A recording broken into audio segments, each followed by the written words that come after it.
It's the best of the business, man. So only place to go. It's not the right place. I'm good, man. Just get through it. FreightFest, baby. Your boy will be hitting the stage soon enough.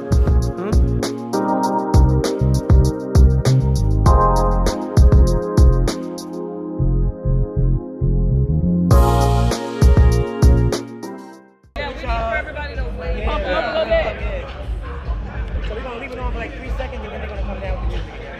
Okay. And if you guys walk on up and feel free to walk up there, and as you're going to your seats, just kind of acknowledge I'll put you up there. It wakes everyone up. Coming to the stage, we have our final Riches and Niches panel. 3 amazing businesses that all do different things, but they all intersect with each other. So I'll let them get into that. I want to introduce Starless Skidmore, Kamara Johnson, Mr. Joey Myers, and Tyler Robinson. Come to the stage. Everybody, come in. Appreciate y'all. I guess y'all Yeah. That's fine.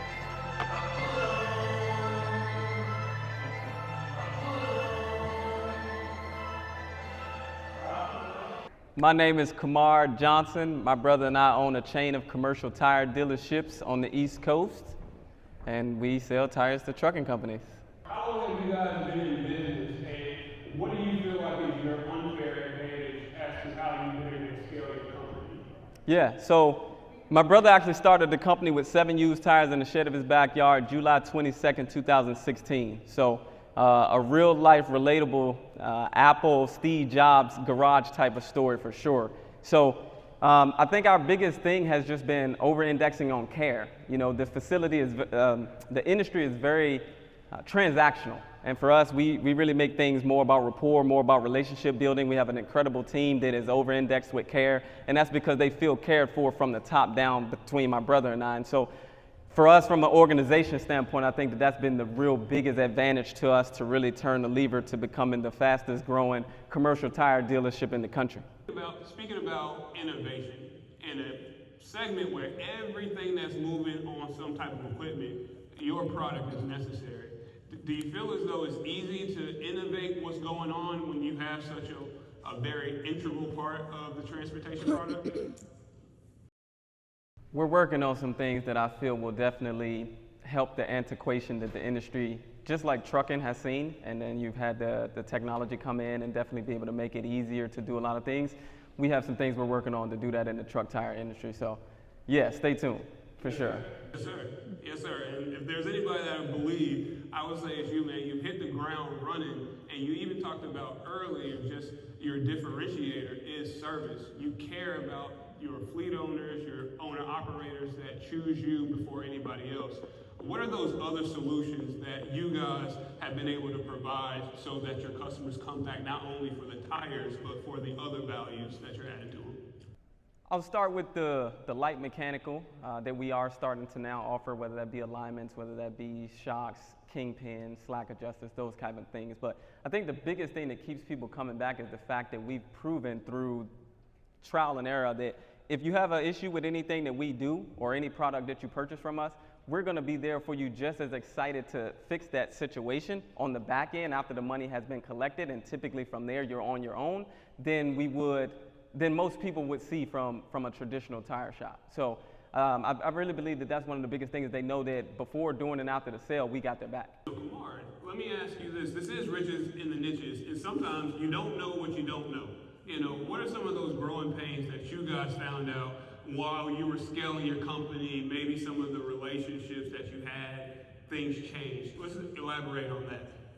Yeah, for starters, just because trucks need tires and you have tires do not mean that they will buy them from you. So, yeah, from that point, you know, it really, it engineers a way of really getting creative, getting thoughtful around what you can do to really leverage the marketplace where they see you as valuable. Because no matter what the product is that you sell or the service that you offer, if the marketplace sees you as valuable, like Tyler said, the money will come. So that was the first lesson. Second lesson was that for me, my individual working career, I've been a salesperson all my life, commission sales. So if anybody has done that work, you know that it is dog eat dog, and it is all on you in the sense of how much or how little you make. And so I wanted that responsibility at an early age, which my mother didn't understand because she came from the traditional land of you go to work, you get paid a certain hourly wage, and you come home and you got a check at the end of the week, whereas I would come home and sometimes I didn't have anything. And so it forced me to become resourceful and to truly increase my skill sets, right? To become valuable to those people that were coming into the different stores for the products that I was selling. And so I took that to then be very hyper-focused on my own stats in the business, right? Which I feel like so many of us as entrepreneurs do, because to be successful to a degree, you kind of got to have the mindset of wearing all hats and doing whatever is required of you, which then on the backside, as you start to hire people and grow a team, it actually works against you. And so for me, I had to step out of the role of being an all-star individual player, and now I'm working on becoming an all-star coach that helps assist people with finding their ability to tap into things internal to become all-star players on the team. So yeah, that was one of the biggest learning lessons for sure that I'm still going through, but it's by far the thing that I feel like is the lever that has really taken us to a new level as a company. So really proud of that. A coach on the fly, learning it as we go, but it's definitely something I take a lot of pride in now for sure. Yeah, if you are interested, I would definitely encourage it. It obviously goes hand in hand with trucking.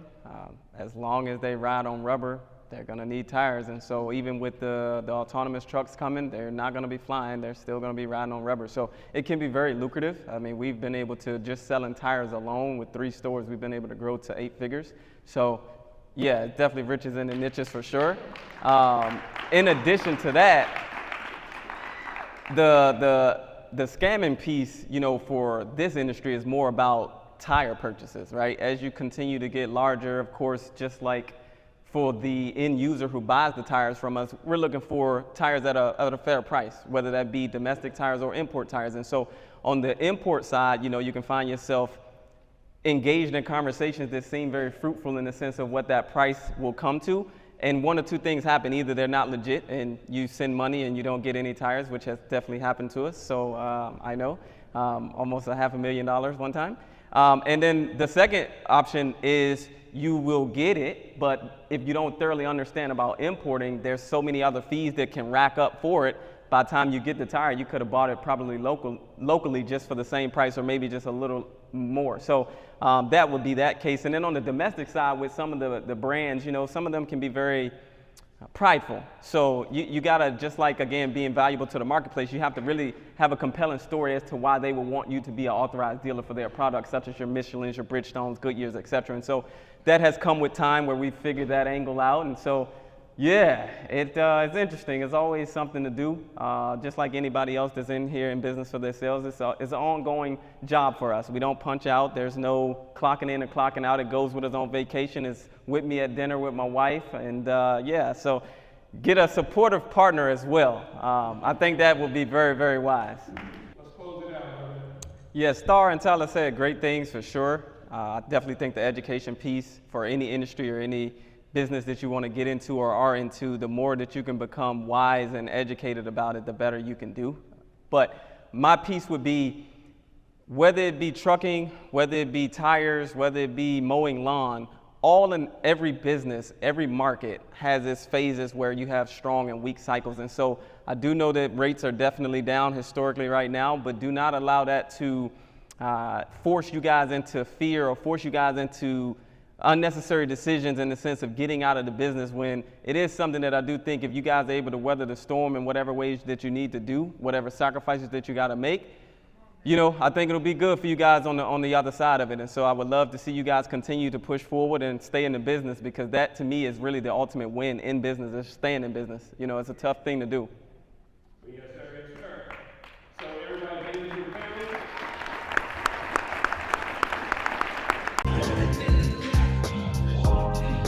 Hey, let's connect. Yeah, huh? Okay. yeah, I'll come check you out. All right. Okay. All right. All right. Appreciate you, man.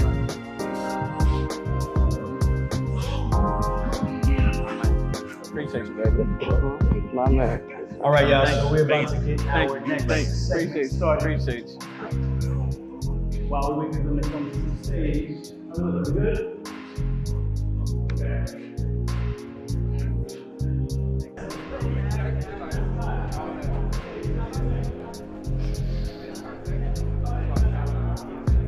Just crushed that stage. I own that stage. That was my stage. You had to be there to see it. But fortunately, the footage gonna get to you, so you will see it. Stay tuned. Yeah. I can have some info for you when I call you for sure, because like I said, it's actually something we're looking into at the very moment. So, yeah. I got you. Yeah, I got you. Yeah. Oh man, you gotta go on the jersey. Okay. That might change what we do on the next fourth. So all that stuff we again actually partner that point. It's more investing in us making sure what you're doing is actually going to help you with what your business actually needs versus what you probably need. You know, I'm super excited for you, man. We was looking for you. Did they make the announcement in there? Nah, my boy right here. Okay. Walked up to me and told me I thought you were playing. Did you get the text? I did. The man Really? was my business, so I have my personal phone. Ah, okay, yeah. But congratulations, bro. Thank you. iPad yours, man. You got that thing on the head. Yeah. What kind of algorithm you went through to do that? I bothered. Brain power.